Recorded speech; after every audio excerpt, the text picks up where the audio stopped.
Yeah, everybody loves Chris. Yeah. So it's on Sky Comedy, and we've just been like, even though with the lockdown and stuff, people keep saying to me, "So what are you doing with all your free time?" I'm like, working.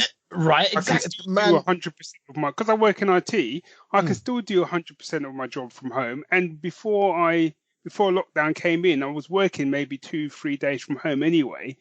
So it's like Sue's mum keeps saying, "Oh, chilling in the garden." No, I'll be working because I'm doing my job. And So you my know, hours are the same. which, firstly, and whenever someone says to me, "Oh, all that free time," I'm like, I'm working from home. My wife's working from home, and we got 3 kids. Yeah, If anything, it's got worse. yeah, yeah. Three And like kids, you said, 3 kids who aren't at school and they're going stir crazy. yeah, Yeah, this is, and they haven't seen their friends in how long, and they need that kind of social. It's going, sure. yeah, yeah. And having to, I mean, it's obviously not the same, do you know what I mean? But she obviously see me so every so often because she's got to take private calls and stuff. I got to move all my stuff into the house and Yeah, Anyway, but because where we do get more time is obviously we are spending more time together, so we are having lunch together, things that we would never have done before because obviously we're both at work. So, and we're just looking for some light stuff. I don't mind the occasional little bit of bleakness, but I just want easy stuff. yeah, You know what I mean? yeah. And we'd watched all the comedies, and then I saw it on there, and she was like, "Do you want to try it?" I'm like, "Yeah, go on then." And I remembered you and mate going, "No, but yeah, let's give it a try, mate." I think we started it last week. It's 4 seasons. I've just, and each season is 22 episodes to give you a kind of sense of scale. Yeah. We've just hit, I think, 2nd episode of season 2. Mate, It's quality, isn't it? I've had to stop talking because I keep saying to Sue, that used to happen to me when I was a kid. Yep, that used to happen. Yep, that used to happen. It's quality. It's some of the lines, man. My favorite line of the whole season is I don't even care because it's not really a spoiler. It's just a funny line, and you'll still laugh when it comes up. It's because it's his mum. Whenever his mum goes at him, Yeah, and she's like, I think it's the one that said, "Goes, boy, I will slap you into next week." No, I've seen that. You see that? And then they got that little clip at the dinner table. Where's Chris? Oh, I slapped him into next week. He'll be back next week. I was like, No, have you seen the one? And there's no one just like, "Boy, I will slap the black off your face." And it cuts to some policeman. Got a Terrible white thing, man. mark. No, they're loading him into an ambulance. It's like, what's happened? Terrible thing, man. He had the black slapped off him. Look, we got it here in this bag.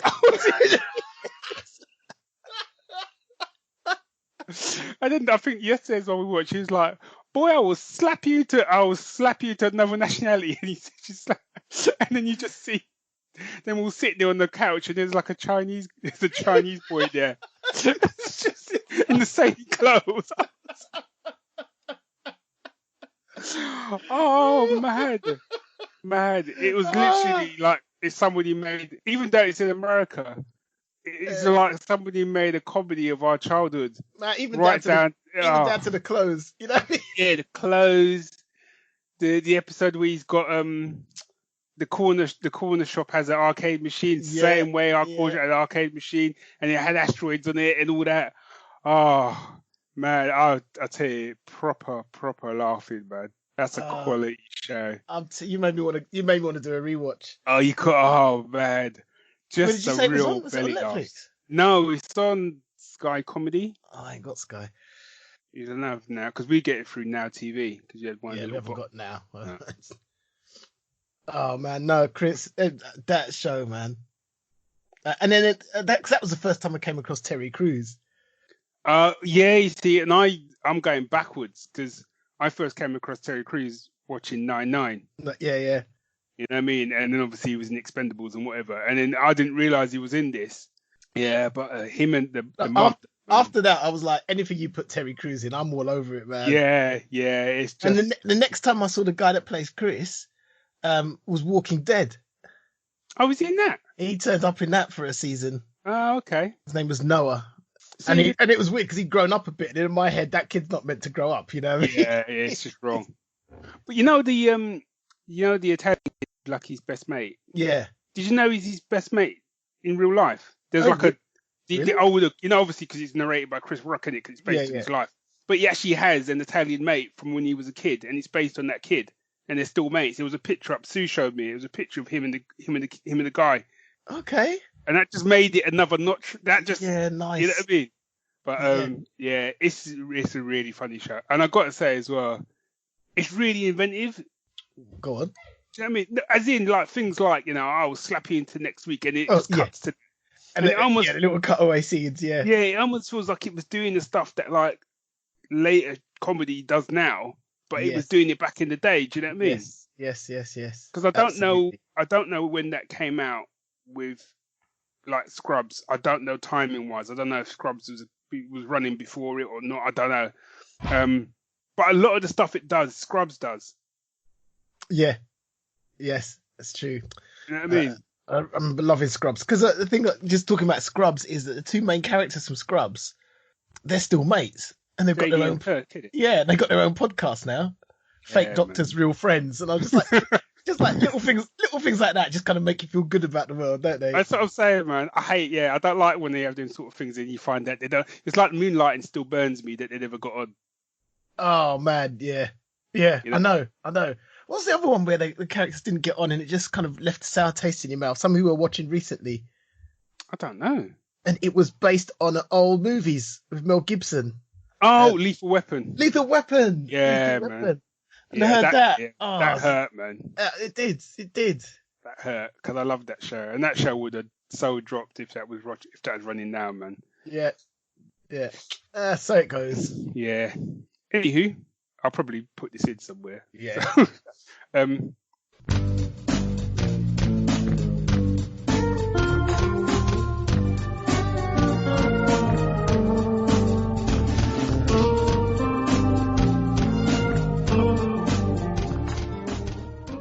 Ladies and gentlemen, boys and girls, species around the universe, welcome to Geek Syndicate episode 316, and we're doing what we always do, and that is bringing the sass back to geekdom. I am Monts. I am Evil Nuge. It's a pleasure to be here. Why are you Evil Nuge? You got a beard. I've now got an evil goatee, so I've got a full-on old man grizzled beard going on, man. Yeah, I've seen your picture, man. You look like old man, like they rebooted old man Logan. I do. Old man Monts. Evil Nuge and old man Monts. He doesn't do anything. He just sits in the chair reading a magazine, Chelsea. Occasionally looking at the window, going, "Get off my lawn." Yeah, pointing at kids. No, so here's the thing. Yeah, so I've been doing a lot of teaching podcasting, and I've got lots of questions from people just getting into it. And of course, it's been 14 years since we started. The scene has changed quite a great deal in some ways, in some places. And there's things, and I'm sitting there going, "Well, that's not how we did podcasting back in my day." And I'm sounding proper like old man Monts, man. I'm just turning into a grumpy old podcaster. Young whippersnappers, you don't know what podcast it is. What do you mean you're using video? That's not a podcast. Get off my lawn. I'm still waiting for the day that I do get much older, and then suddenly someone comes to look me up. It's like, "Hey, didn't you used to be the Nuge? The Nuge." Here's a name I've not heard in a long time. Do you know him? Know him? He's me. I haven't gone by the name Nuge since before you were born. Have you done a Star Wars rewatch or something? Because no, it's just always verbatim. Yeah, what's that? It's a microphone. It used to be your father's for a more civilized age. And then it's going to turn out when you get to the prequel movies that podcasters weren't as benevolent as they seemed. Before the dark times, before Zoom. It's writing itself, man. It's writing. It's telling you, man. It's writing itself. I mean, talking of which, just because you mentioned Star Wars, so I got to sit down and watch what we call. See, I'm just getting old now. What we call Star Wars, yeah. And you call it A New Hope. We called it Star Wars. Yeah. Got to watch it for the first time with my daughter, who's 8. And before, she told me she had no interest in it at all. She didn't like it. But slowly, funnily enough, it's Ray has kind of got her interested to begin with. Okay. And then through Ray, I got to explain about Leia and the fact that Leia's a princess. All right. Yeah, She was and dead. but she was in. But what she also took to quite quickly was that the princess was also a general, and she came to me and she went, "Hey, Dad, you know General Leia?" And I was like, "Go on, my girl, I'm doing something right here." Okay. Winning Like, that life, man. yeah, and we sat down and watched it, and afterwards, and she was in it to the end. And the little one was 4. It was a bit too much for her, so she was playing up, but she didn't like it. So Okay. we had to take her up, and I was like, "You okay watching it on your own?" And she was like, "Yeah." So I went up, and as I came down, she goes, "I just paused it because I got to a bit I didn't like, which was the trash compactor monster." So I sat with her for the rest of it, and afterwards I said, "What do you think?" And she went, "I didn't love it, but I really liked it." And I was like, "I'll take that." And I went, "Do you want to see the Yeah. next? Do you want to see the next one?" She was like, "Yeah." I was like, "Oh, we're in, we have begun." So she hasn't watched Empire yet, though.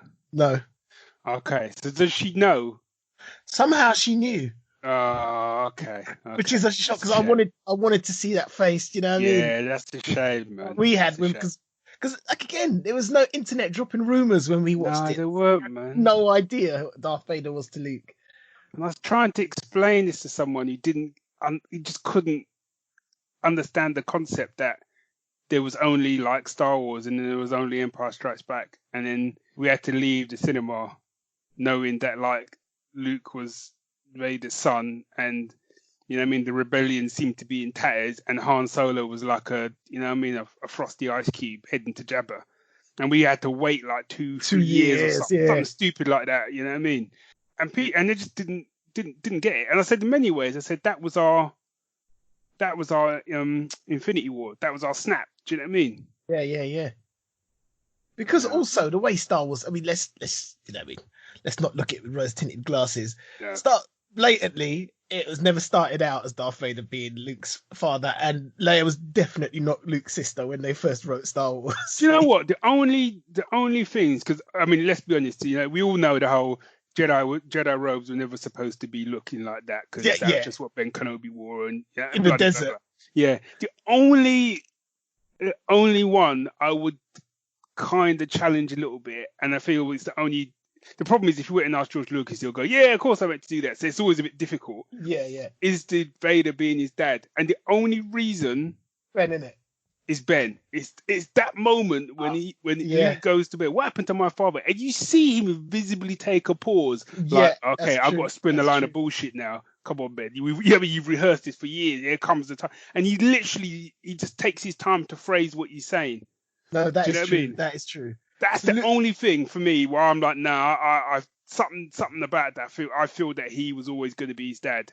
the Luke and Leia thing though, it's No, like, that's it was bullshit. like, they were basically on a path. And then like Yeah. Empire starts, you go, hold on, they've jumped off this path pretty quick. What's that about? And you get to the end, and you're like, oh, Yeah. okay.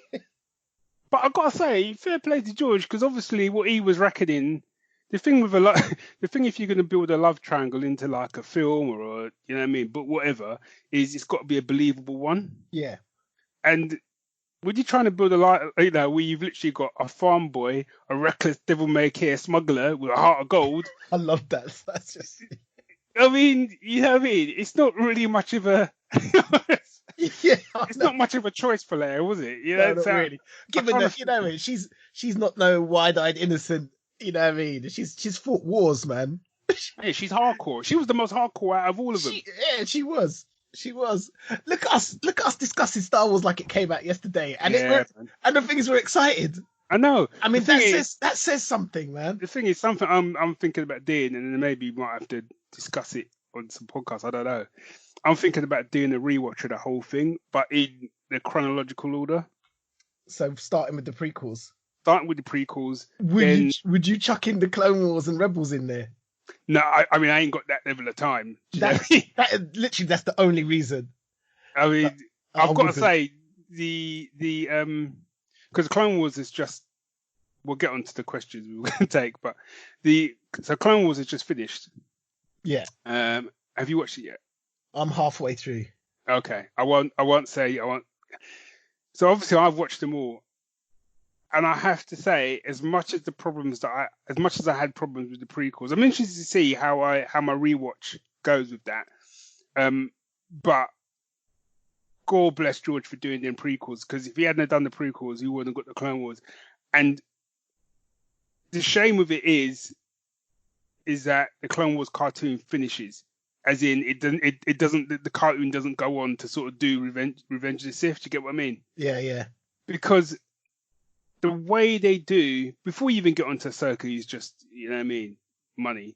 The way they do Anakin and Ben Kenobi in this, or Obi-Wan in this, you buy that these guys are friends, and and Anakin is this kind of noble sort of Jedi. Do you know what I mean? And you kind of know what's coming, and every time you see him, you're just gutted for the guy because you know what's coming. Yeah, I feel it too. You know what I mean? And I think the real tragedy of the cartoon is that the acting's better than the movie. There is that. Also, Monts, you got some stuff to come, and I've got to say it's a mild spoiler. As far as I'm concerned, one of the top 5 lightsaber fights, and that includes the films. Yeah. Okay. I need to think about the lightsaber fights, because I'd even move it up to maybe even top 3, but I need to hold my noise a little bit and go through my rewatch first, because obviously the you know what I mean, Duel of the Fates fight is money. Yeah. And and Obi-Wan and Vader is money for different reasons. You know what I mean? So but so I'm planning to do like a rewatch of everything, and but I am going to include the spin-off films as well in that. Yeah. Absolutely. Because I'm interested to see in what I think of the new films, the sequel trilogy. Because the more I think about them, the more they seem to go down in my estimation. So I would have just having this discussion. I was having this discussion with someone, the fact that I really enjoyed the last film, and I saw its flaws sitting there blatantly out on the carpet for everyone to see, but I enjoyed it anyway. And the longer time I've spent since I've seen it, I've enjoyed it less and less. Yes, yeah, and that's the same for me. And it's weird because I watched this lightsaber fight on Clone Wars, and then I watched the end fight, one of the sort of big set piece between Kylo Ren and Rey when they're on the water and blah blah blah. And what I realised was it's all style, and by style as in it's the setting that gives it the grandeur, not the way they're fighting. Because the way they're fighting, it just feels that they're just, sounds stupid the way I say this, but it just sounds like they're just trying to hit each other with 2 sticks. Do you get what I mean? Kind of what they're doing. Yeah, there's no, I know what I mean, but there's no style to it. As in, when you watch some of the other lightsaber fights, it's okay. So it's a difference of like if you watch some old school martial arts films, it's different. If you put 2 guys together fighting with like one of them's got like a bow staff, one of them's got like nunchucks or whatever. If it's me and you fighting like that, it's going to look rubbish because it's going to look. I'm just going to try and hit you with a stick. You're going to try and hit me with 2 sticks. Do you get what I mean? Whereas you put them in the hands of masters, and you're going to see some skill and some finesse. And I just didn't see that with the fight with those 2. That's just me. No, I need to watch it again. Now. And that's what I mean. I think watching the clips isn't enough. I think I need to just immerse myself in the story and just check it as a whole. So I've got another question. The last Star Wars question before we move on. Okay. Nobody's talking about Star Wars Resistance. There's probably a reason for that. Have you watched any of it? I tried to. I watched the trailer, and I didn't really get on with the artwork, with the animation of it. I mean, to be fair, there's been other ones that I haven't necessarily liked the animation, but then I've gone in. 'Cause I didn't necessarily like Rebels to begin with. And I think the way that it's Dave Filoni, he's like the showrunner for these. Yeah. The way he works is he always kind of starts small, and the story just builds and builds and builds and builds, and the characters build and build and build, and then all of a sudden you're invested, and you kind of like, I don't even know when that happened. Right. Because I was one of those people. I didn't not like Ahsoka Tano, who's like Anakin's Padawan. I did not like her. I did not like her from the beginning, but I was a bit kind of like, I want to know about Obi-Wan and, you know what I mean, and Anakin. Why are you taking time away to focus on this Padawan? Yeah. And then all of a sudden, I couldn't even tell you what season, I was invested. I was in it with her. Yeah. You know what I Yeah, mean? and she's legit become everyone's favorite Jedi. Yeah, I gotta say, she's probably up there with Yoda for me because But she's just also, legit. in She's in a legit time, good. I feel like in a time when the Jedi lost their way, she embodies what we all expected from them. That's it. That's it, Mons. And also, she's a kind of cipher. She's like holding up a mirror to them, kind of saying, "Hang on a minute. Do you know what I mean? The way you're going is wrong. This is wrong. What's happened is wrong. I'm not down with this." And you're Mm. right. And she goes, and it's interesting as you say as it goes on, especially this season. You're right. She. When I think about Jedi's now, that's the standard that I'm thinking of. Yeah, and Kane kind of found his way to that as well. Kane. In Oh, Kanan. Kanan, yeah. Yes, in Rebels. Yes, yes, yeah, Mm. yeah. Well, that's what I always Yeah, said, because the prequels, because you grew up with the sort of middle Star Wars trilogy, and you loved the idea of what the Jedi were about. Everyone wanted to be a Jedi. And the prequels came along, you went, oh, awesome fights, but wow, they're dicks.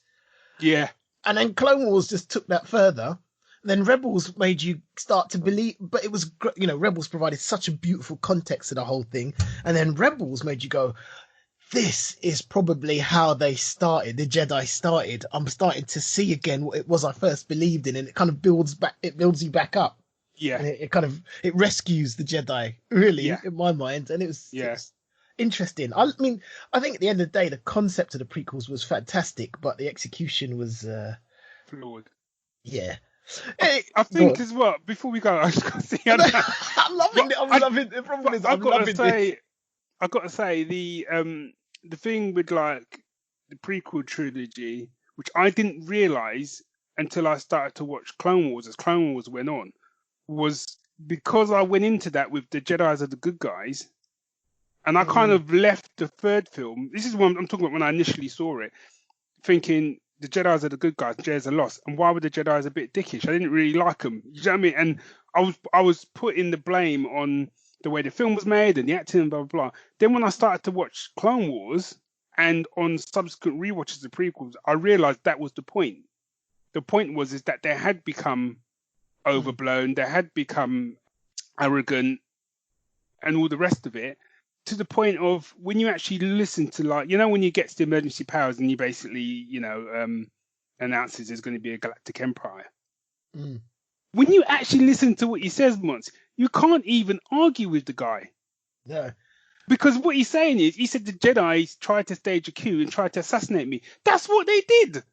Yeah, I know. That was what they did. Samuel Jackson rocked up there to arrest him, and then, well, I say arrest him. Literally within 5 seconds, lightsabers are out. And I was thinking, I thought the Jedi are only supposed to use the Force for knowledge and defense. That doesn't look like a defensive posture to me. Do you know what I mean? It's like certain police forces. Well, yeah. So it is, and that's what I quite like is when you, to use the phrase, the Emperor was coming. He wasn't lying from a certain point of view, because the Jedi did try to take him out. They did try to stage a coup, because what would have happened? He was the head of the government. This is one of the greatest villains of all I'm time, telling you, because man. I'm he telling you. manipulated them to the point where they were useless, Yeah, yeah, and public opinion had turned against them. And do you know what I mean? yeah, I mean, the scope of his plan worked, and the fact it worked, and he was able to hide his presence. He basically sat in the middle of the Jedi, and none of them worked out that he was Sith. None of yeah. them even presence. Dude was, I mean, wow. And you got to think as well, right? This is the Jedi at their height. This ain't the Jedi like in Return of the Jedi, where there's like one kid. This is the Jedi at their height. There's like thousands, hundreds of them. I don't know how many Jedi, but there's enough of them, right? And you got Yoda in there as well, possibly the greatest ever Jedi Master, or whatever. All of them within spitting distance of one dude, and And none of them. to be fair to Yoda, he was the only one that knew something wasn't right. Yeah, And you yeah, could see him go, there's some, what, you could almost see him from time to time going, what am I missing? yeah. But I think what that needed, what Revenge of the Sith needed, or all of those films, it needed more introspection from some of the Jedi's. Needed more you needed an Ahsoka Tano character in there to almost call them on their bullshit, and for that, and not Anakin could have been that person, but the way they did it didn't drop. And it's really funny because thinking about rewatching the prequels, I'm like, you know what? I can do 1 and 3, but the thought of doing that, perhaps one of the worst romances in the history of the screen, just makes my soul sink with the thought of having to sit through it. Even though it's got a great, multi Jedi fight in it.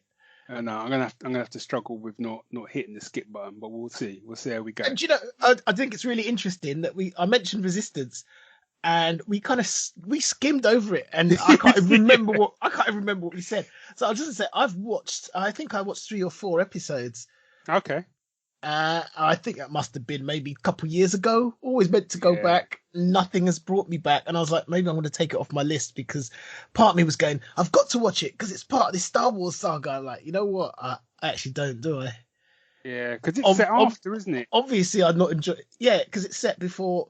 Basically, they're sending a young Resistance guy recruit in to spy on the First Order. Yeah. But I don't know. Didn't really feel it. I think I really wanted to, but no. Yeah. No. And what I think is the most fascinating thing about this conversation is, one, it's one we didn't mean to have. No. And 2, you can hear the enjoyment of talking about this subject in our voices. Mate, so, I'm struggling. I'm having to sort of go, nope, we got questions, we got things to do, because I could have spent the hour just like, yep. and they're old conversations, you know what I mean? I know. We're discussing Star Wars like it's the first time we've seen it, New Hope, like it's the first time we've seen it.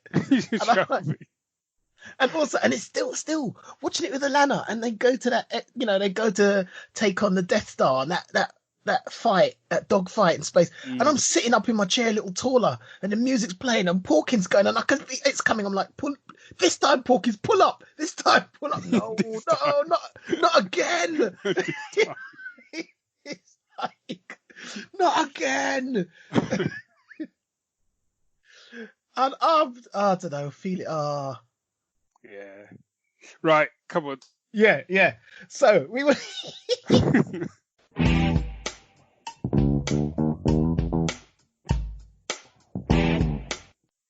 So what we were going to do, we had a few questions to answer, and then we were going to talk about the week that was, because weirdly we've found it actually quite hard I find it hard to schedule anyway, but given the lockdown, you'd think it would be easier, but it hasn't been.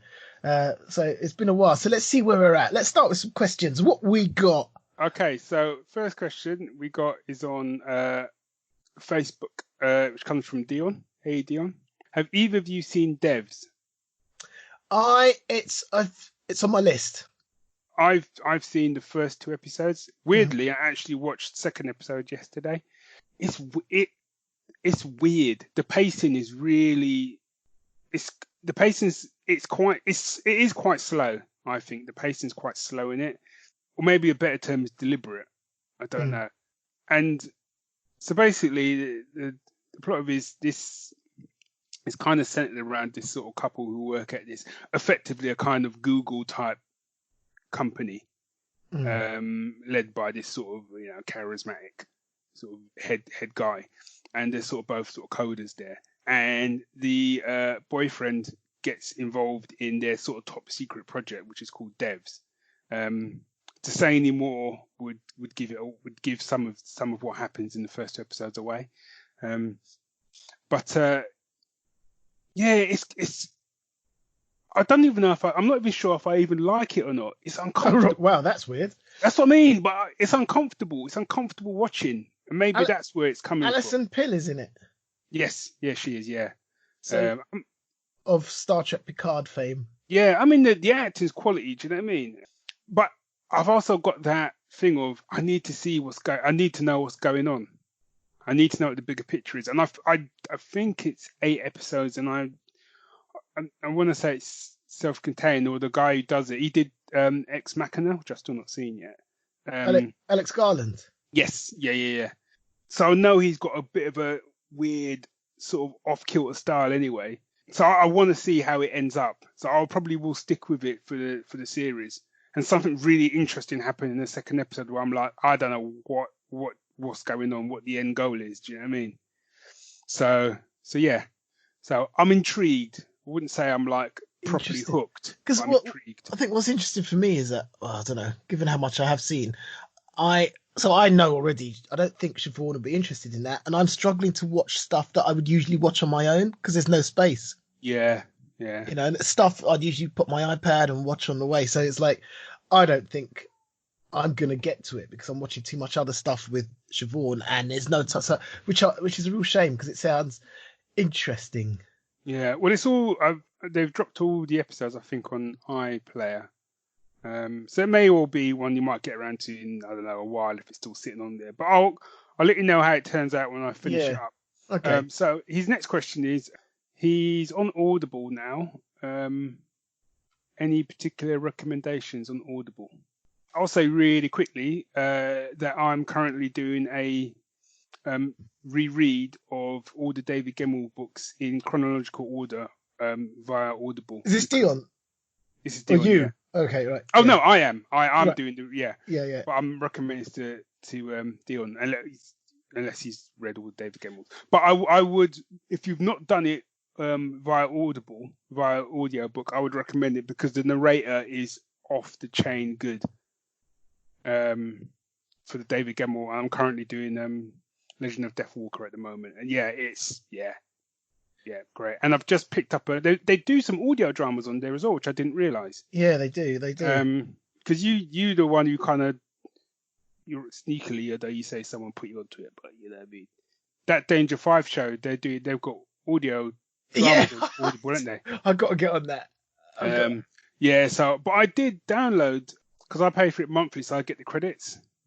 Right. I got they've got a King Arthur audio drama on there. Oh, do they? But it's a new one. It's only just dropped, so I listened to the sample of it, and I was like, okay. And I had 3 credits stored up, so I'm like, okay, I'll give it a go. So I've got that on there. So might want to check that out. Let's have a look. I cancelled my subscription just because money. But when I did have it, one of the ones I've got was called Children of Blood and Bone by Tomi Adeyemi. Mm-hmm. And what's that noise? Sounded like that was me good because I'd listened to it. It sounded like you were like, oh man, I was just eating chicken while you were telling me that. I was actually I was actually having a cup of tea. But okay, right. What I love about it is a fantasy series, and it's about there is a set of people. It's set in a fantasy Africa, and it's about a set of people who had powers and people didn't like it, so they found a way to stop their powers, and they basically exist as a second class race to the ruling caste. And it's quite horrible, but then one girl finds out she's got powers, and like, where did that come from, and blah blah blah blah blah. But what I love about it, so all the magic happens in Yoruba, which is an African dialect, and listening to it is so nice. I mean, I grew up listening to the staple for fantasy was kind of Anglo-Saxon Nordic-based fantasy. That was a staple, full stop. So it's really nice to listen to have a fantasy adventure that is set in such a completely different arena. And what's great about listening to it is hearing it in an African accent. Yeah. It just says this is standard fantasy fare, but it's somewhere else. And because of that, it feels very, very different because we're not used to that. And I find it really, really nice, refreshing, exciting, even. Yeah, agreed. Right, over to Twitter because we've got quite a few questions actually. Well, first off, shout out to Jimmy who says, "How badly do you wish the 3 of us were in lockdown together, drinking whiskey, watching nerdy stuff, reading comics and podcasting. Miss you guys. Miss you too, GB. Stay safe, buddy." For real. Run Along Womble asks, "What's been? Oh, do you remember a show called The Hollow?" Yeah, right. Love that. Yeah. So Faint Dreams, what up? She dropped onto Twitter yesterday to tell me that they've not only have they done a series 2. Have they? Yeah, it came out today. Oh. Now I can't say anything because of spoilers, because there was a massive twist to this show. Yeah. Which was nice. Which was nice. So I'm kind of wondering where do they go from here? Yeah, there's a part of me is thinking I don't know where you can, and I'm really hoping they don't go repeat. Yeah, but yes, I'm all over that. And she says don't watch don't watch the season 2 trailer. It's got spoilers. So no. So I'm getting into that one. Yeah. So Run Along One will ask, what's been your lockdown comfort viewing? See, this is interesting because, like I said, my a lot of the choices for my lockdown comfort viewing would be stuff that I watch on my own, and I'm not getting a chance to do that. Yeah. But we have got back into, because we are way behind on Agents of S.H.I.E.L.D. Oh, because the last series starts this month. But so we just started the season where they're in space. Oh, okay. Yeah. That's about, and do you know what I'm loving? We're like, yeah, loving it. So yeah, so that's one in terms of and there's a couple show, there's a couple other things we're going to talk. Well, I won't mention because we're going to talk about in a little bit. Yeah. But in terms of movies, we have found ourselves going. We've found ourselves going for stuff with really high body counts. I don't know what's going on in our heads, but like basically everything we watch has got a ridiculous body count at the moment. Yeah. And I don't know. Because I know you've done the what you termed the Angel trilogy.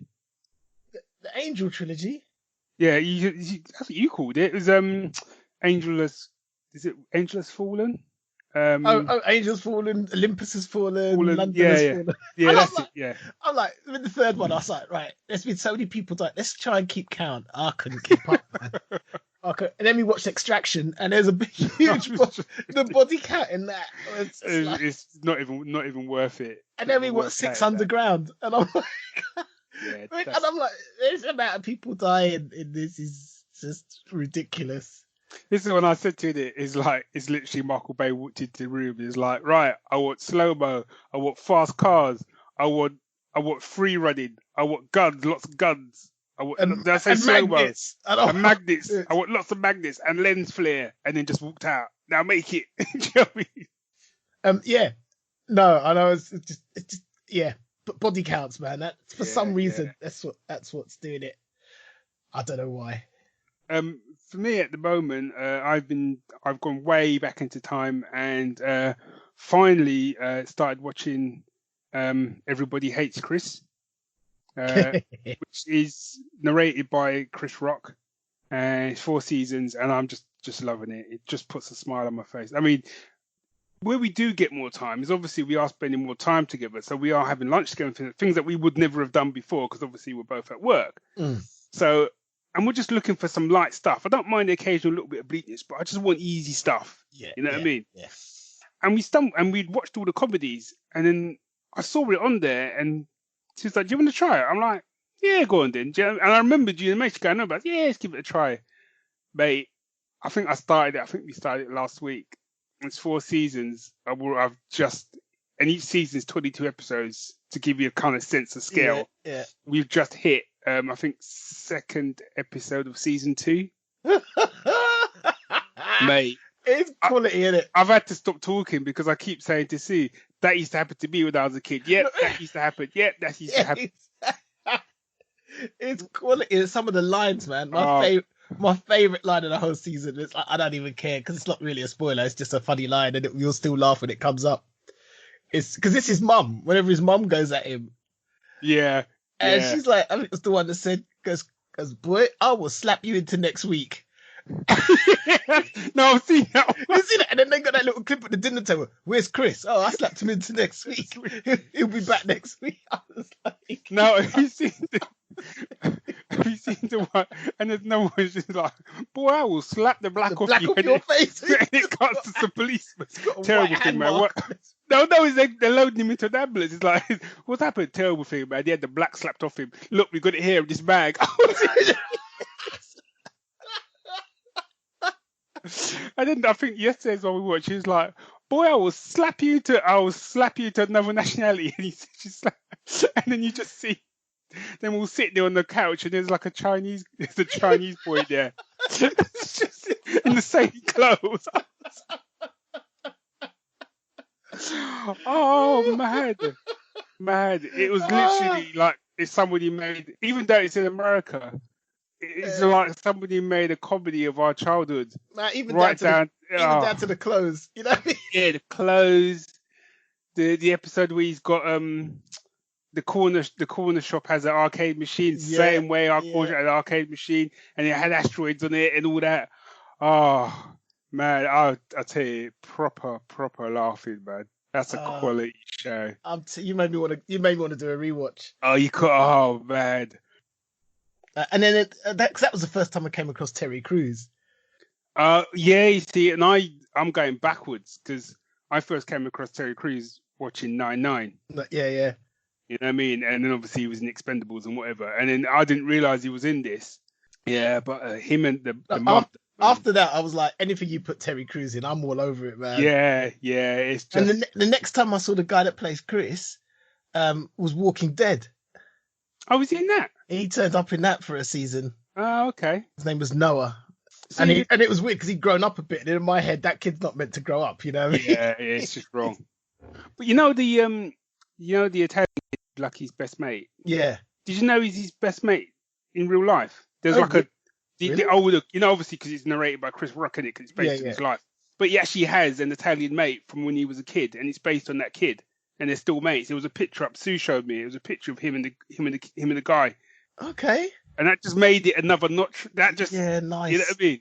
But it's a really funny show, and I've got to say as well, it's really inventive. Go on. Do you know what I mean? As in, like things like I'll slap you into next week, and it just cuts to. And it almost little cutaway scenes, Yeah, it almost feels like it was doing the stuff that like later comedy does now, but it was doing it back in the day. Do you know what I mean? Yes. Because I don't know when that came out with like Scrubs. I don't know timing wise. I don't know if Scrubs was running before it or not. I don't know. But a lot of the stuff it does, Scrubs does. Yeah. Yes, that's true. You know what I mean? I'm loving Scrubs because the thing, just talking about Scrubs, is that the two main characters from Scrubs, they're still mates, and they've got their own. They got their own podcast now. Fake Doctors, Real Friends, and I'm just like, little things like that, just kind of make you feel good about the world, don't they? That's what I'm saying, man. I don't like when they have them sort of things, and you find that they don't. It's like Moonlighting still burns me that they never got on. Oh man, yeah. I know. What's the other one where the characters didn't get on and it just kind of left a sour taste in your mouth? Some we were watching recently. I don't know. And it was based on old movies with Mel Gibson. Oh, Lethal Weapon. Yeah, man. And I heard that. Yeah, that hurt, man. It did. That hurt because I loved that show, and that show would have so dropped if that was running now, man. Yeah. So it goes. Yeah. Anywho. Like you, anything with explosions and high body counts, we're all over that as well. So we've done the Angel trilogy, we've done Six Underground, we've done what was the one? We did Extraction. Yeah, and there's a couple other things we'll probably talk about in week that was. But yeah, okay, moving on. This is a good one. So Darren Cook has asked for the lowdown on best foreign language TV shows. He says I've enjoyed Babylon Berlin, which I've not watched. I've heard of that. No, me neither. El Ministerio de Tempo. He lost interest in Money Heist. We'll agree to disagree on that one. But he's saying, what other decent foreign shows are out there, and are we in a new era of appreciation for them? Well, first off, yes, we are. We are. And you know what? If I have to say anything, it's thank you, Netflix. You know what I mean? Because without it, just the exposure. You turn on Netflix and right in your face there is a trailer for something new from somewhere else, and I love it. So first off, I want to say El Ministerio del Tiempo. When I just looked up our Twitter feed, and there's a tweet from Ministerico89, which I'm guessing is the Ministerio del Tiempo Twitter account. Don't know. Looking at it, it does look like it, and they said it can be, because I was like, we're on the last season, and I'm like, what? Except what I thought was the last season, and then we went to watch it, went to catch up on it. We left it for a little bit, went back, it was gone. Yeah, same here. I think I'd got into the second season, but I hadn't watched it all. So what they're saying is the new season will be there after airing on Spanish. It will be on HBO worldwide after airing on Spanish public TV. It aired yesterday. It's season 4, isn't it? Yeah. I didn't even know they'd done a season 4. Neither did I. I thought the season 3 was the last one. But I noticed they've also said no Netflix anymore. Yeah, what's happened there? So I'm like, okay, well, how am I getting it then? Yeah, how do we get? Because it's HBO worldwide. Is that going to be another streaming service then? I might reply to them and say, what happened there? Yeah. But yeah, so all of those shows that you've mentioned are fantastic. On top of that, we'll talk about it. We're going to talk about it in week that was, but Into the Night. Can I just say about Money Heist? So I've just started watching Money Heist. Yep. And I'm on episode 4 now. Yep. Really enjoying it. I find it interesting that El Ministerio del Tiempo is called. We call it El Ministerio del Tiempo, but Money Heist is El Casa de Papel. Yeah, no. We don't call it that. And I was lying in bed this morning thinking about it. I was like, don't treat me like movie houses treat Americans. I ain't forgotten that the Philosopher's Stone became the Sorcerer's Stone in America. Like, I'm not that dumb. Don't treat me like that. Yeah. Do you know what I mean? I can call it The House of Paper. I think it's a great title, The House of Paper. There's a poetry to. Anyway, that's by the by. Yeah. So you were gonna say? So I said Into the Night, but we'll talk about that. Into the Night. We'll talk about that more in week that was. Okay, Ragnarok. Oh God, yeah, I'd forgotten. Yes, I completely forgot about it. Yeah, Ragnarok. You get on that. That's other thing I quite like about a lot of these shows as well is like they're sort of 8 episodes. Some of them are like 10, but they're just nice. Doable, man. They're doable. And I'm more like to give it a go because I see 6 episodes. I'm like, yeah, go on then. Well, like I said, I'm getting back into Agents of S.H.I.E.L.D. and I'm loving it. But the one thing that giving me pause is going, like 22 episodes, man. I'm like, that's just long. Yeah. So there's more pace. You know what I mean? The pacing is better. There's no filler. There's no. You're right. In these shows, there's no filler. But yeah, Ragnarok is one. We're already sitting tonight. Darren, I think you already are watching it, but if you're not watching Kingdom, you're missing out. Yeah, missing out. For real. The Protector is one that I like, which is a Turkish one. Yeah, I still not watched that yet. Yeah, I like that. I'm sure there's one that's dropped. I've seen the trailer and it looks mad, called The Platform. Yeah, that's a film. That's a film. That's a film. That's a film. Yeah. And then we watched one, but it wasn't as good as I thought it was going to be. That's the one where something happens in Paris, and basically there's this fog, and if you go into the fog, you die. Okay, see, I'm already on that. And you have to it's this couple, and their daughter is she's got one of them. I don't know if it's autoimmune disease, but she has to be in the barometric chamber. Yeah. So she's in there. So obviously she's protected from the gas or the fog or whatever it is, but her battery's running out. Right. So they've got to get more batteries to her and all this sort of stuff. I put it this way, I enjoyed it. So I'm not saying not to watch it. I enjoyed it. But I think when I watched the trailer, I was like, this is going to be the best film I've ever seen. So I think my expectations are so high. Do you know what I mean? I was going to say, because that sounds like something right up my street. But yeah, it's good. No, it's worth a watch, Moz. I have to try and... It was on... I think it was on... Might have been on Prime. Things there's so much on... Yeah, Prime as well. I haven't even started to think about that. I'm losing track of what... of what's where. That's why I don't want another streaming service, you know what I mean? I know, it's just too much, man. But there's quite a few there that I've looked at that I really want to check out. And I'm like, how am I ever going to get round to all of this? I know. Right, moving on.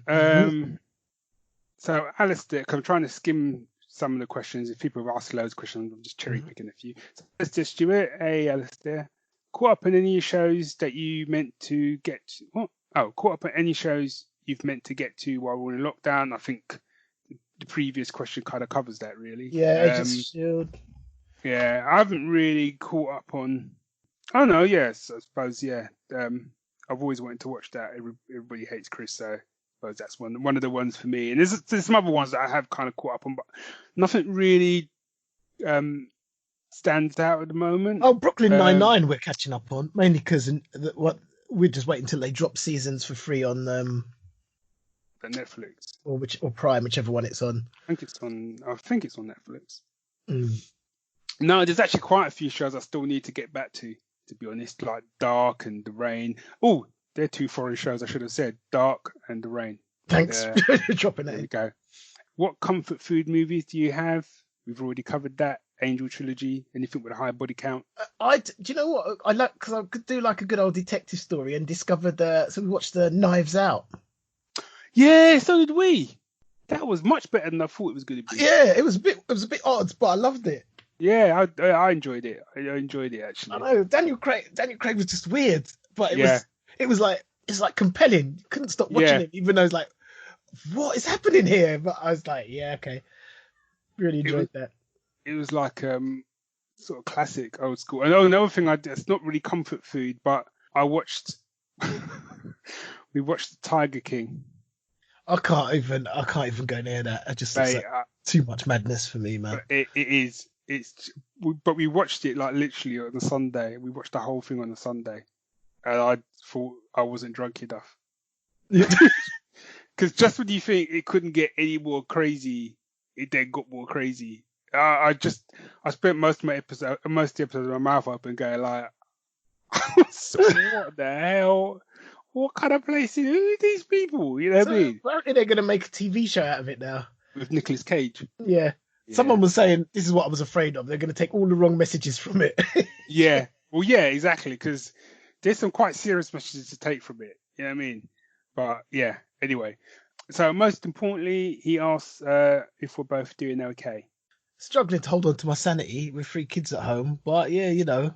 Yeah, I don't have 3 kids, but up and down. If I'm honest, I've had some real downers, and it's weird because I've talked to a lot of the geeks who kind of said, in some ways, it's like their best outcome because because for me personally, I'm not that great a fan of being out and about anyway. I like my home comforts. I like being at home. I like doing my own thing.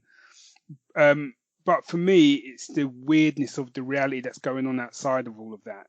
So whenever I leave the house, it's kind of like it's like a massive reality check. But also because I'm so used to the fact that 9 times out of 10 during the week, I might see Sue. Most evenings she's out because she runs another business, so she's doing that. So she's always out and about, you know. So having her sort of in the house like full time, that just feels that's not our relationship. Do you know what I mean? So it's and we're getting on, you know what I mean? We're getting on fine and whatever, but it's just that weird. It's just weird. So yeah, so I have had some up and down days, but the good thing is that we kind of talk about it. So if she's having a down day, she'll say, and if I am, I'll say, and then we're able to kind of just support each other. And and a couple of times I've said some stuff on the GS group, and people have been really supportive. So yeah. So we're doing okay. It's weird for me because I go out, and part of me loves it because I kind of go into like in my head. Apocalypse mode. In my head. I'm in apocalypse garb. Do you know what I mean? Yeah. I'm tooled up. I'm ready, and it's so quiet. And I'm like, yeah, this is what I've trained for. So my brain goes into like entertainment mode, which is sounds kind of bad now. I've said it out loud. Home is difficult because my kids are meant to be at school and they're not, and they're here all the time, and they're going stir crazy. And it's like people keep seeing people going, oh, with all this time, I've managed to do this. And I was like. And some people going, I'm bored. I'm like, I would not be bored. I've got so much I could do, would do, and could be doing if my kids were at home or whatever. And my wife's having troubles with her work. So it's just like, and then my kids got knocked over. Yeah, no. By a car. So that was bad. And then, so yeah, like you, it's been up and down, but for kind of very different reasons. But, hanging in there. That's it. But I see also as favourite Zoom background, I've got to say, I discovered that Doctor Who TV site put up a load of backgrounds, and I was doing one thing and I felt this is so the woman, her name escapes me now, who was like, I call her the real Doctor. she was the other Doctor in the last season. Yeah, I know what you mean. Yeah, so I've got it's her TARDIS. It's the inside of her TARDIS, and I put it in the back. I love it. I've just got it there. And people are like going, "Oh, that's a good background." I mean, that's not my background. That's my actual room. And no one believed me. Yeah. But see, yeah. I've yet to see Zoom. I've not used Zoom for anything. And I said I didn't want to do it this episode because I thought it was important we talked without. I'm more than happy to switch to Zoom and Skype. I think it's much better. I think it's more quality. Okay, well maybe next episode we'll try a Zoom video because it records it as well, does it? Yeah. Cool. Okay. Yeah, we'll give it pretty much exactly the same, but slightly better. Okay. All right. Good. All right, we'll give it a go next episode then. Cool. Right. Okay. So it's time for the week that was.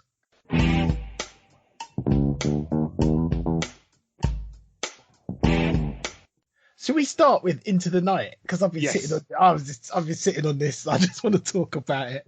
Yes. So Into the Night, as Barry made me aware of it, and I just watched the trailer, and I was like, I am in like Flynn. So the blurb on Wikipedia says it's a Belgian apocalyptic sci-fi drama thriller web television series created by Jason George. That doesn't help me. The series follows a group of people who are hijacked while on board a flight from Brussels, which heads west in an attempt to survive a catastrophic solar event that kills all living organisms during daylight hours. Yeah, pretty much sums it up. And it's just the way it begins. It's like, you kind of have this thing where you kind of meet the character. You can see some characters and you go, okay, they're going to be in it. And then it just kicks off with this guy running on board with a gun and going, fly west, I'm trying to save your lives. And that's pretty much, that's the first 5 minutes. Yeah, because it does turn the terrorist thing on its head a little bit, because it does start off with you thinking the guy is a terrorist. Mm. And even when he's still saying, I'm trying to save your lives, there's still a part of you going, oh, do you know what I mean? And he's a dick. And he's a dick, yeah. This is one of the things that I liked about the show was, even though you could say some of the characters fell into like their kind of cliche disaster movie roles, which I don't have a problem with, but they also felt quite real at the same time. Well, there was that one guy. So just to make sure people know where we're at, basically the sun, as the sun rises, it's killing people. Yeah. So their only hope, they're in a plane, their only hope is to fly west and keep ahead of the dawn, which means every time you land, you've got to figure out how long you've got till dawn. Yeah. And, you're quickly realizing they can't do this forever. And it's fantastic. So one of the things I love about this is it's like practically every other character is from a different country. It is such a celebration of Europe. Yeah. Yeah. And what is brilliant is they break into their own languages all the time. Yeah. So you've got Russian, you've got Polish, you've got Belgian, you've got French, you've got Italian, you've got Dutch. A couple of Brits on there for a little while as well. Yeah. And it's like, so they're not shying away from other languages. You know what I mean? Things got subtitles anyway. So why not have people talking their own languages? And they do that. And it's fantastic. It's really got this beautiful international flavour to it. Yeah. And there's lots of little bits where someone's saying, oh, yeah, I can speak whatever language. Do you know what I mean? What's he saying? Oh, and he's translating back and whatever. So that in itself makes it feel different from your. Because if you'd done this in Hollywood, do you know what I mean? You'd know it'd be paint by numbers, you know. Absolutely. But with this, even though the premise is, you've seen that kind of thing done 100 times, Playing in Trouble, that type of thing. The fact, like you said, they've got to stay ahead of the sun, and you've got all these different people in there, everyone's speaking different languages, and the fact that all of them feel normal in the fact that not everyone, you haven't got the one guy who is an arse and the one guy who's a weasel, and the people that you think fill those roles don't quite fill them in the way you think. I mean, it's like especially the Weasley guy. The Weasley guy, like the racist guy, you mean? Well, Weasley racist guy. Yeah. And then when you see a bit of his backstory, you're sitting there going, I don't like this guy, and you see his backstory, and you can't help but feel for him. Yeah. Yeah. I mean, it's quite sad, really, isn't he? Yeah. The characters flipped and changed from being, do you know what I mean? From being the person you root for to the person that you boo, and it just, it was really tense. But it's so the Turkish guy was actually in The Protector, which is a series that I mentioned, one of the Netflix foreign series, Turkish series. Oh, okay. And there was a couple, and the thing is, what I liked was like, even though these were a collection of different people, these are probably it's not a dig, but these are probably like the collection of the most useful people you could have on a plane in a disaster. Do you know what I mean? Yeah. You got one. I think there was one guy. He was like, he says on the thing, he's a climate scientist. He was like, he was just there to explain everything. What are the odds, man? Come on. It was like someone goes, "Hey, this is strange. So and so happens," and you just see him go, "Shit." You go, "Oh, here comes another explanation." But it's plausible because he also goes, this isn't really my field, but from what I Yeah, know, and so it's a really sketchy explanation, but all you can do is go, well, it seems to make sense, yeah, which is great because rather than come out as the authority, he goes, well, as far as I can work out in my head, it's this, which would yeah, seem to make sense. So it's not just like an authoritative explanation. It's like, well, I reckon I read yeah. an article once. It really doesn't, there's so many of these shows where it's like, we've only got 5 minutes, and 5 minutes lasts like, 2 hours or something. But this show don't muck about, like, and I don't want to spoil, I'm trying really careful, trying really hard to spoil anything. But when they land and they say, look, we got an hour and we're gone, right? That's what's happening. You got an hour to get your shit, and then we're in the air. And if you ain't there, No, they go, we can't wait for anybody. we can't wait for anyone. Don't And matter who you are. And it's there are bits though where like they were sitting there, they're sort of talking out. Part of me's going, you kind of need to go now. You kind of need to go. Come on, man, get up, because it's so tense. You're like, just get up and go now. And then they go, yeah, we really should go. Like, yeah, get right. Yeah. Yeah. So in tonight we watched all 6 episodes in the night. We watched 2 every night for 3 nights. Yeah, it's fantastic, and they're only like 35 minutes long, aren't they? Yeah, and also I don't know if it will get a second season or not, but they've left it open for that. Yeah, it's been left open, but at the same time, it's closed enough that I would be happy if it didn't get one. Does that make sense? Yeah. A second series. So there is scope for more because it's based on a book called The Old Axolotl by Jacek Dukaj. Actually, there's a great bit where one of the characters is a Polish character talking to the woman pilot. Mm-hmm. And she's basically going, she's been like a tower of strength, and she kind of breaks down, and he's helping her. He's talking to her, and he says to her, you'd make a good character in a Polish novel. And that stuck in my head for some reason. And when I looked it up, this is based on a Polish book. You know what I mean? It's a really deliberate thing. But let me tell you, this TV show didn't even skim the surface of that book. Right. So I don't know. Do you know what I mean? Because the book is based in a world in which what happened. Like the sun killed all the organic life, but some people managed to upload their consciences into sort of robots and mechs. And so you're living in a world where many humans have been digitized. Oh, wow. And all biological life has been wiped out. So it's kind of really cyberpunk, post-apocalyptic. And I'm looking at what the guy did. He released it as an electronic book, so there's no paper version. Mm-hmm. And it's designed with several layers. So it's got hypertext in it to different source material or whatever. It's got 3D printable models of some of the main robotic characters. Blimey. Designed by the art director of the Transformer films. Jeez. So it's got a narrative layer, an encyclopedic hyperlink footnote layer, a multimedia layer, including illustrations and a short movie-like trailer. And it's just looking at the questions of what does it mean to be human, basically. And it's just, I mean, when I read it, I was like, I had no idea this is where that might be going.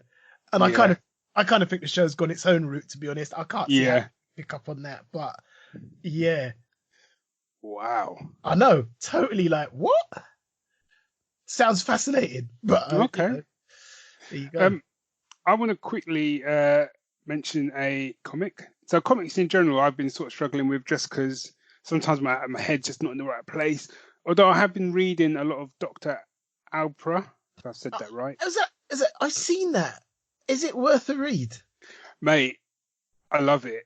Because basically what that Dr. Alpra is, it's if you took Short Round, made Short Round a woman, and then stuck that version and called Short Round Dr. Alpha, and then stuck her in the Star Wars universe. So what does she basically have, an archaeologist? Does she have any connection to any of the characters that we know? She used to. I haven't read the sort of comics that introduced her, but she used to work for Darth Vader.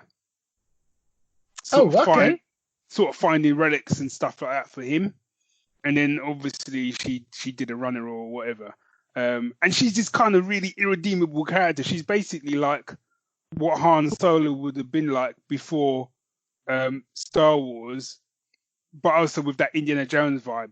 And it's great. I'm really enjoying them. I must have read about, and a lot of the trades are on. I think I'm getting it through the Kindle Unlimited or whatever. So I think I've read about 4 or 5 trades and really enjoying them. I know they've just restarted it as well. They've relaunched it with issue 1, whereas I think I've still got 2 trades to go, and then that's the end of that series.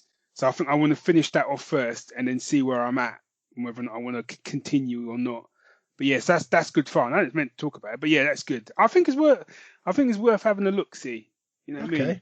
And for me, it's far enough away from the main Star Wars stuff that it doesn't fall into that comic adaptation weird thing, which I struggle with. Me too. Yeah, for me, it's far enough away from it because she's her own character, and it doesn't matter that Vader's popped up a couple of times, but that doesn't bother me. Do you know what I mean? Whereas if it was kind of like the New Adventures of Luke Skywalker, I'm like, nah. But anyway, the comic I wanted to quickly mention, because we got sent it this week or last week, it's called Buried Within. It's issue 1. This is being published by Marcosia. I believe it's been released on the 20th of May. It's written by Tony McDougall and arts by Sanjin Madik. So the blurb is, if the mafia has a problem, there's only one man they call, Frank Rizzo. That's a name. He is a freelance fixer who cleans up other people's messes with effortless ease. How does he do it? He has a secret. His teenage niece, Val.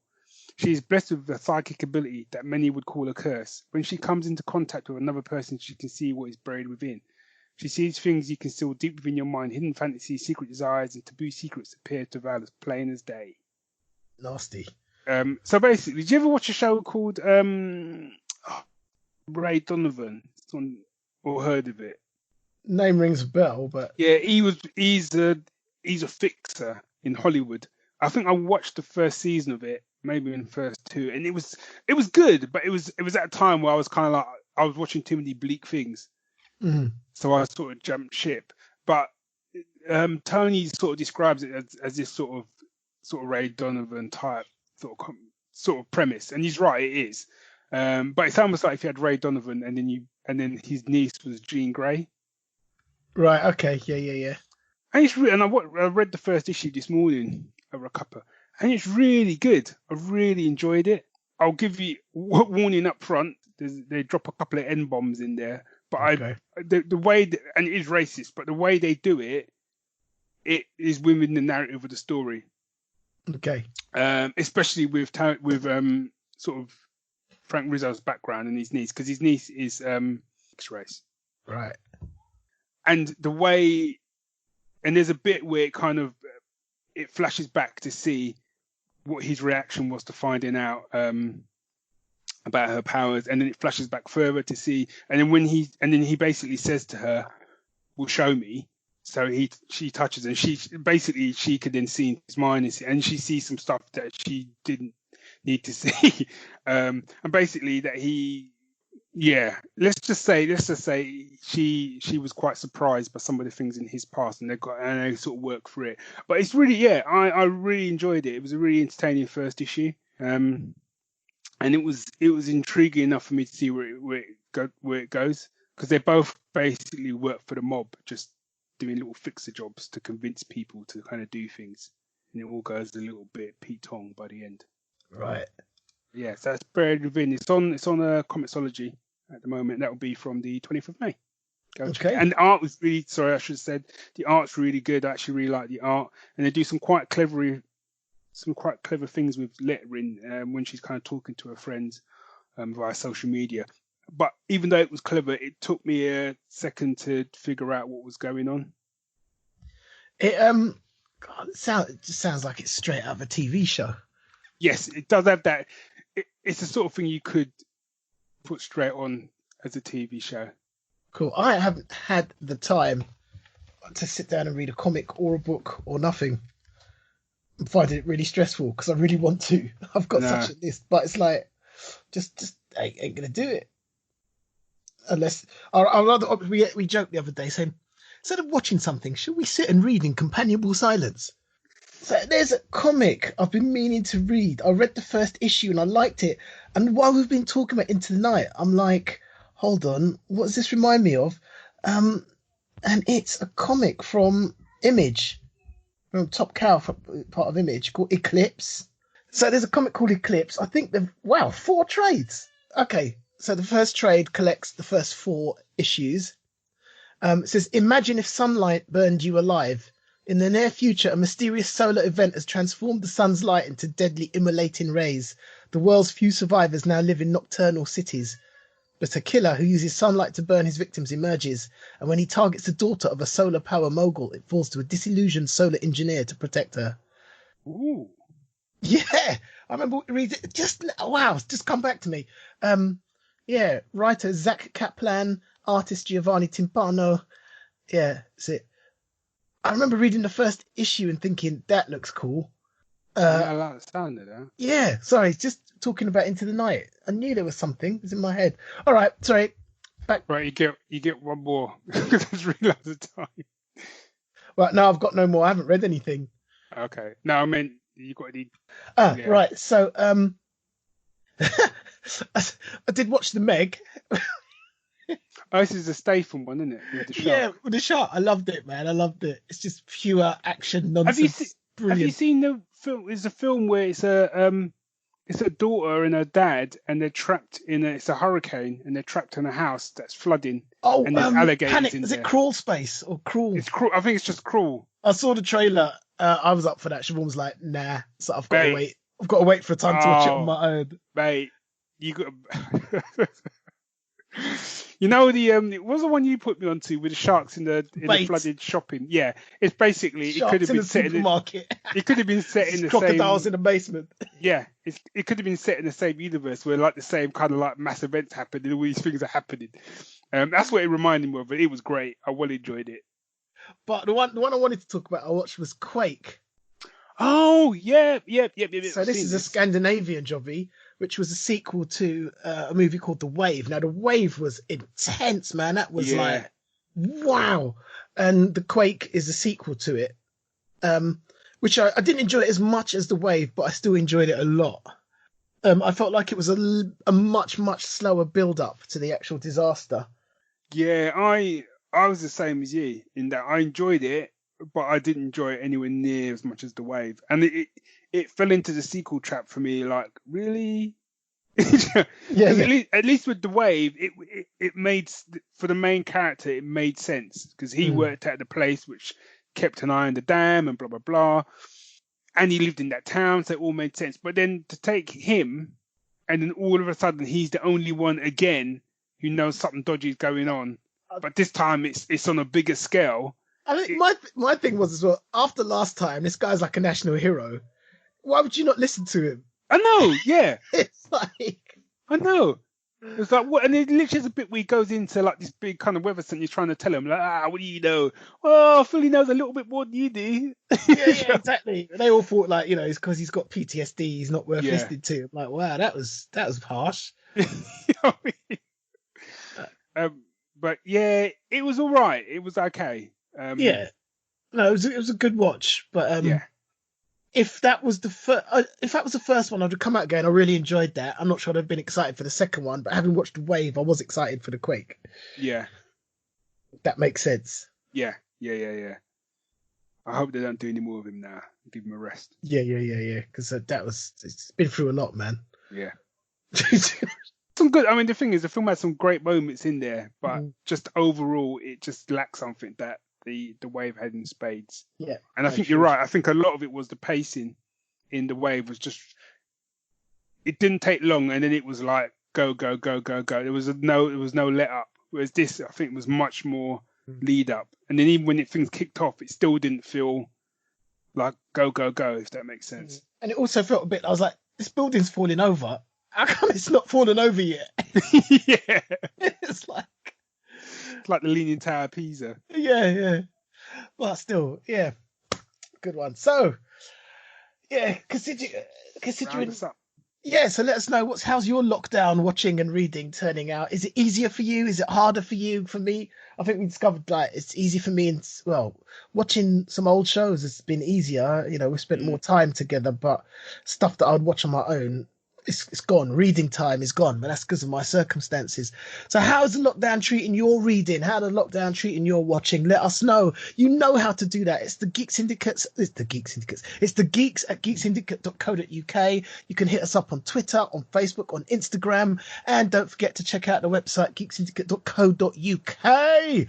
Join us. Yeah. Yeah, boy. So till next time, Geek Syndicate, we out. We out.